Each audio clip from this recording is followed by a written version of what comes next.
ముఖ్యమంత్రి గారు ఒకసారి రివ్యూ చేయండి. ఎప్పుడు భూముల మీద రివ్యూ, కమిషన్ల మీద రివ్యూ, కాంట్రాక్ట్ల మీద రివ్యూలు చేస్తున్నారు తప్ప రైతుల మీద రివ్యూ చేసే టైం మీకు దొరకలేదు. పైసలు దొరికేది ఉంటే రివ్యూ చేస్తారు మీరు. పైసలు దొరికే కదా గరీబ్ రైతులు. వీళ్ళ విషయంలో రివ్యూ చేయడానికి మీకు తీరిక లేదా? మీ ఇంటెలిజెన్స్ ఏం చేస్తుంది? జొన్నలు కొట్టలేరు అనేది మీకు తెలుస్తలేదా? శనిగలు సగంలో ఆపేసిండ్రు అనే విషయం మీ ఇంటెలిజెన్స్ మీకు చెప్తలేదా? చెప్పినా కూడా రైతులే కదా అని లెక్కలేనితనమా ఏంటి? ఎట్లా అర్థం చేసుకోవాలి? ఆనాడు పెద్ద పెద్ద మాటలు మాట్లాడింది.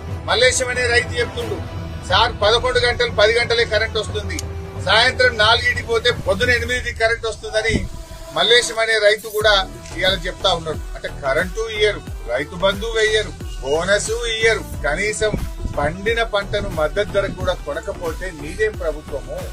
కాంట్రాక్టర్లకు, బినామీల కోసమో, మధ్య దళారుల కోసమో, బ్రోకర్ల కోసమో, పైరవీకారుల కోసం ఉందా నీ ప్రభుత్వం? రైతుల కోసం ఉందా?